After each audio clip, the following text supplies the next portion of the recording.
Hi everyone, स्वागत है एक नई क्लास में।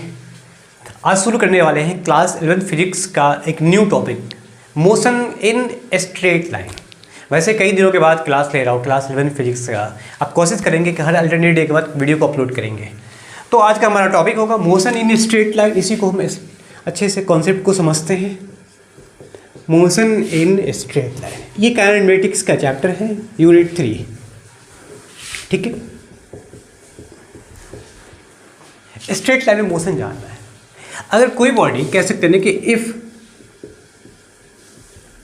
एनी बॉडी या एनी ऑब्जेक्ट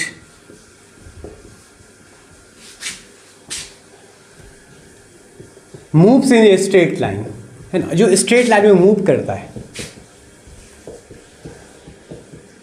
तो उसको हम कह सकते हैं देन इट इज कॉल्ड, है ना, उसको कह सकते हैं बॉडी स्ट्रेट लाइन में मूव कर रही है, then it is called body is moving in straight line, है ना। ये हो सकता है पॉसिबिलिटी कि स्ट्रेट लाइन में बॉडी को मूव कराना है। लाइक एक बहुत पतली लाइन होगा, लाइन जानते हो ना, जो पॉइंट से मिलकर बनता है। एक सिंपल एक लाइन में बॉडी मूव करेगा।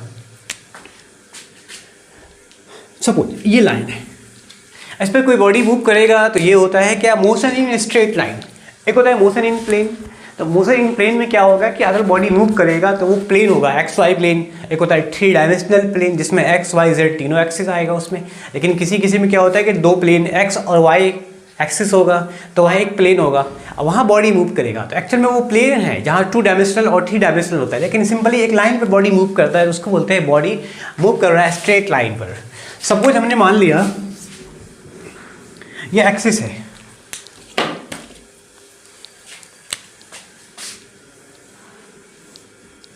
ये एक्स एक्सिस, ये वाई एक्सिस। ये 2 डायमेंशनल प्लेन में बॉडी को मूव नहीं कराना है, हम सिर्फ बता रहा हूँ कि ये 2 डायमेंशनल प्लेन है। सपोज मान लीजिए बॉडी एक्स एक्सिस पे मूव कर रहा है ना। टाइम, उसका टाइम क्या है, 0। सपोज ये डिस्टेंस हो गया, एक्स हो गया, है ना। ये डिस्टेंस बता रहा है, ये टाइम बता रहा है, डिस्टेंस अपॉन टाइम। टाइम 0 से टाइम 1 2 3 5, मान लीजिए ये टाइम है यहाँ पर t। कोई बॉडी इस डायरेक्शन में मूव कर रहा है तो अलोंग द एक्स एक्सिस वो मोशन इन स्ट्रेट लाइन होगा, या along the Y axis motion in straight line होगा। ठीक है, हम मान लेते हैं suppose a body moves, a body is moving on x axis या y axis, ये भी हो सकता है। at time 0 to time t, time 0 से टाइम t तक बॉडी मूव कर रहा है स्ट्रेट लाइन में। तो सवाल ये है कि उस टाइम पर वेलोसिटी क्या होगा, उस टाइम पे एक्सेलरेशन क्या होगा, उसकी वैल्यू हम फाइंड करते हैं। वेलोसिटी क्या होता है, distance upon time, dx upon dt। ये होगा dx अपॉन dt। इसका मतलब है कि वेलोसिटी बॉडी जो उसका वेलोसिटी भी होगा जो dx अपॉन dt होता है। Change in displacement with respect to time, time के साथ जो चेंज होता है डिस्प्लेसमेंट वही होता है। जितना डिस्टेंस कवर किया गया है टाइम के साथ वेलोसिटी होगा। तो उस एक्स एक्सिस पे उसकी वेलोसिटी कितना होगा, है ना। देन वेलोसिटी इज क्या होगा, v equals to dx upon, अब उस बॉडी का एक्सेलरेशन क्या होगा, एंड एक्सेलरेशन इज, एक्सेलरेशन अगर हम निकालते हैं तो उस एक्स एक्सिस पर जो लाइन पर एक्सेलरेशन बॉडी का क्या होगा, क्या होता है, change in velocity with respect to time, dv upon dt। ये होता है dx अपॉन dt, एक्स क्या पोजीशन, चेंज इन पोजीशन होगा, वहाँ डिस्प्लेसमेंट को बताएगा। dv अपॉन dt ये होता है एक्सेलरेशन। अब d अपॉन dt यहाँ डेरिवेशन हो रहा है ना। v क्या है, वेलोसिटी, जिसको हम लिख सकते हैं dx अपॉन dt, जिसको हम dx अपॉन dt लिखेंगे। तो फाइनली क्या आया, a equals to d2 double derivatives है अपॉन में dt square, position, change in position और चेंज इन वेलोसिटी का स्क्वायर अपॉन dt स्क्वायर, वो होता है एक्सेलरेशन। ठीक है, वेलोसिटी का डबल डेरिवेटिव है, वेलोसिटी का 2 बार डेरिवेशन किया गया, टाइम का 2 बार, और dt स्क्वायर का। तो उस ऑब्जेक्ट का उस लाइन पर, उस बॉडी का एक्स एक्सिस पर जो एक्सेलरेशन होगा वो d2 dv upon dx square, या सॉरी x होता है ना, यहाँ x होगा d2x upon dt square, and velocity क्या होगा dx upon dt square. x क्या है, तो पोजीशन है जो y एक्सिस पे डिनोट कर रहा है, तो पोजीशन ऑब्वियसली यहाँ 0 होगा, क्योंकि इसी एक्सिस पे जाएगा तो x की वैल्यू क्या होती है 0, कोई पोजीशन नहीं है, कांस्टेंट पोजीशन है उसका। ठीक है, तो अब समझ में आया कि अगर इक्वेशन ऑफ मोशन, अब हमें ये समझना है कि वेलोसिटी का डायरेक्शन क्या होगा अगर बॉडी स्ट्रेट लाइन में एक्स एक्सिस पे मूव करता है ना। इफ dx अपॉन dt, ये जो वैल्यू आया जिसको हम वेलोसिटी कहेंगे, अगर ये पॉजिटिव है, is positive, then body is moving along x direction, X direction की तरफ बॉडी मूव करेगा, लेकिन वही कंडीशन ये है, if dx upon dt is negative, then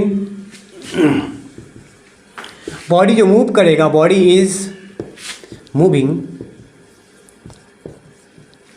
along minus X direction. ठीक है, प्लस एक्स डायरेक्शन ये हो गया, माइनस एक्स डायरेक्शन होगा। अगर dx अपॉन dt माइनस में आया, निगेटिव आई, तो obviously along minus X direction होगा। ठीक है, यही होता है अगर वेलोसिटी मतलब d2 upon dx, d2x upon dt square, ये हमने क्या निकाला यहाँ, एक्सेलरेशन निकाला। अगर ये पॉजिटिव है, इसका मतलब क्या होगा, along x axis x direction, minus में होगा तो अलॉन्ग माइनस एक्स डायरेक्शन होगा। ये मोशन ऑफ स्ट्रेट लाइन में हम साइन को भी देखना पड़ता है। ठीक है, तो एक्चुअल में यही होता है मोशन ऑफ स्ट्रेट लाइन के, एक लाइन में जो मोशन होगा कोई बॉडी का वो होता है एक्सेलरेशन, वो होता है मोशन इन स्ट्रेट लाइन। अगर इसी स्ट्रेट लाइन में बॉडी कांस्टेंट एक्सेलरेशन से मूव करता है, तो बॉडी का एक्सेलरेशन कांस्टेंट हो तो क्या होगा, उस टाइम पर बॉडी का मूवमेंट क्या होगा समझते हैं। अब यह समझिएगा, motion with constant acceleration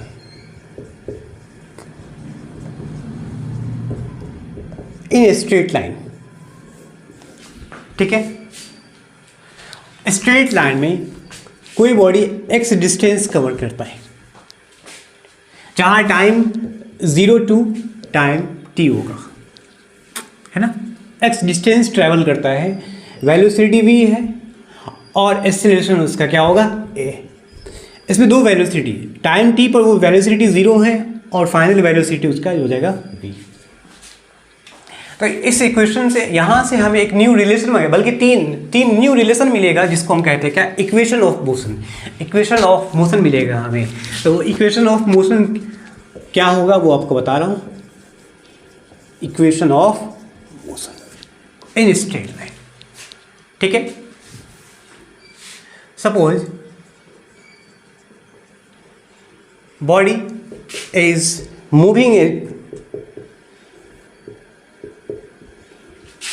a straight line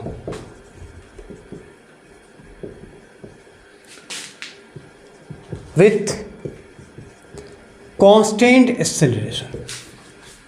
ठीक है, इसका एक्सेलरेशन कितना कांस्टेंट होना चाहिए, यहां समझ में आया। अब क्या है, लेट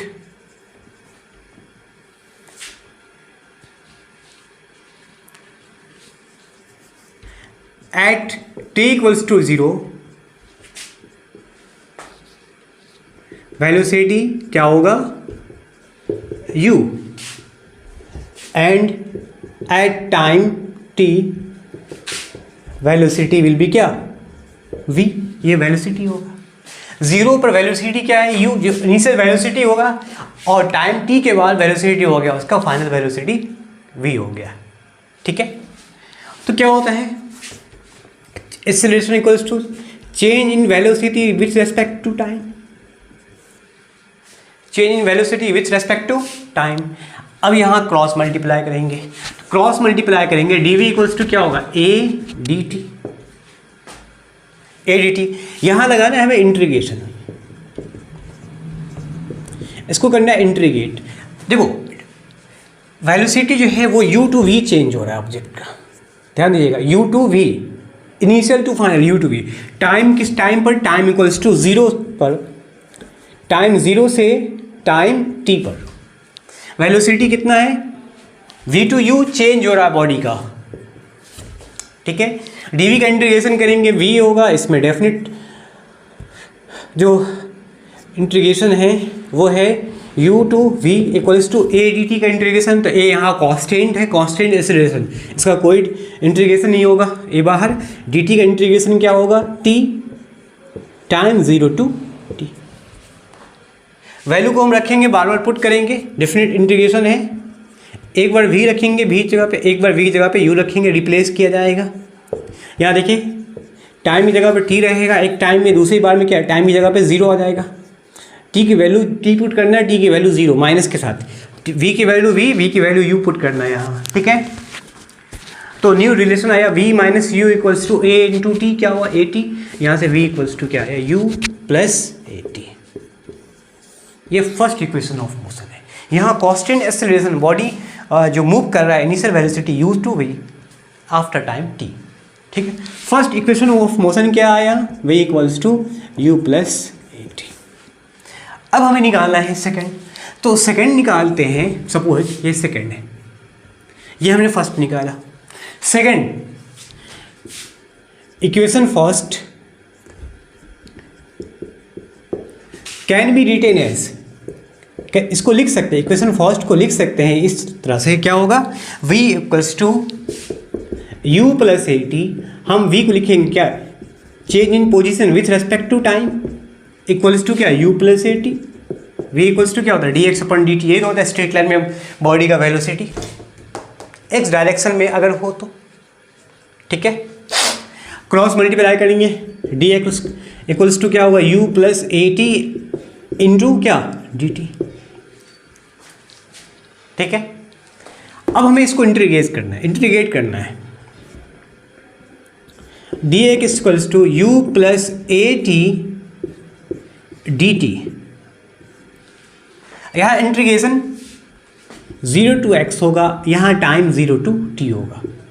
सवाल है 0 टू x इंटीग्रेशन कैसे होगा, इससे डेफिनेट इंटीग्रेशन 0 टू x के होगा, क्योंकि जब बॉडी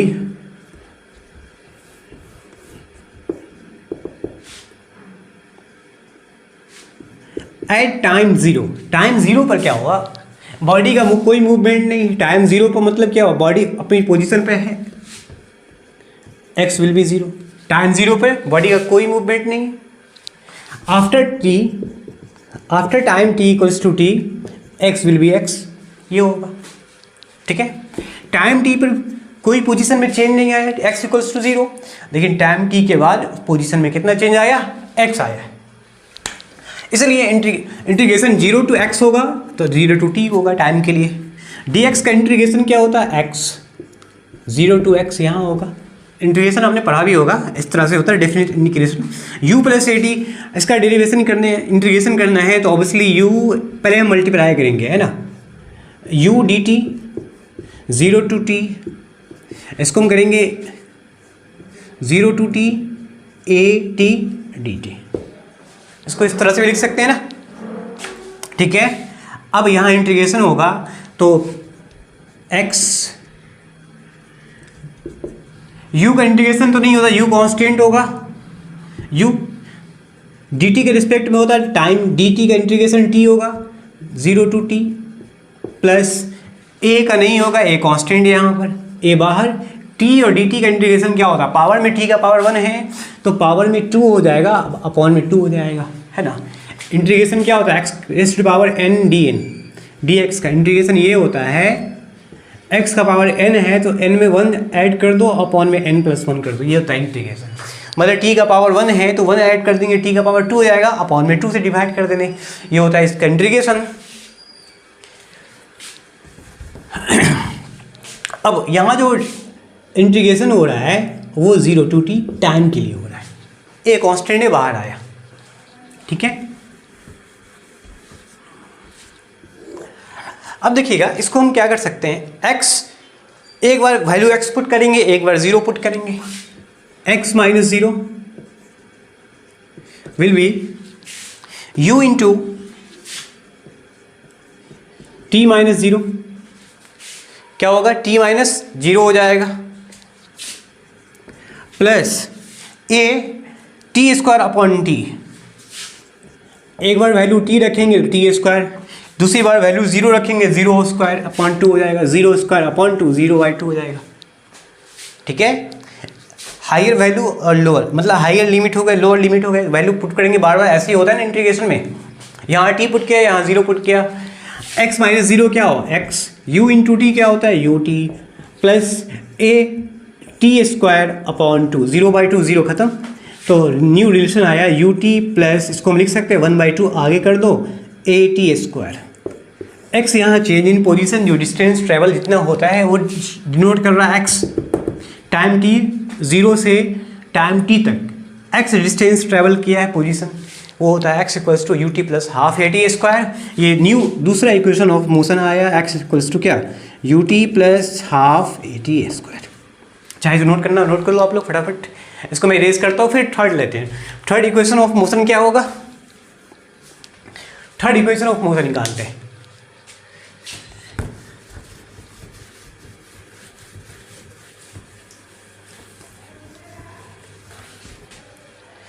चलिए देखिएगा, थर्ड इक्वेशन ऑफ मोशन निकालना है, क्या हमें फर्स्ट रिलेशन है क्या लिखा है, using equation first, equation first से क्या निकल आया, v equals to u plus a t, ये आया, दोनों तरफ इसको स्क्वायर कर दो, दोनों तरफ स्क्वायर कर दो, v square equals to u plus a t whole square, v square equals to क्या होगा, a square u square plus b square plus 2ab, तो 2ab तो 2a ut 2a हो जाएगा, प्लस बी स्क्वायर मतलब ए square t square अलग हो जाएगा, ठीक है, v square u square plus 2a ut plus a square t square, ये होगा, ठीक है।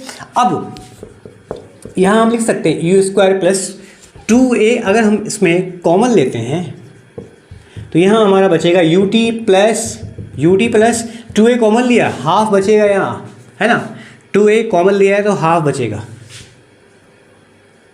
दो बाहर हाफ, ए स्क्वायर में a बाहर आया, a बचा, टी स्क्वायर में टी स्क्वायर बच गया, ये न्यू रिलेशन आ रहा है, v square equals to u square plus 2a, इस वैल्यू को लिख सकते हैं equation of motion of second equation of motion क्या, v x equals to u t plus half a t square, तो इसकी जगह पे हमने पुट किया क्या x, तो ये आया थर्ड इक्वेशन ऑफ मोशन।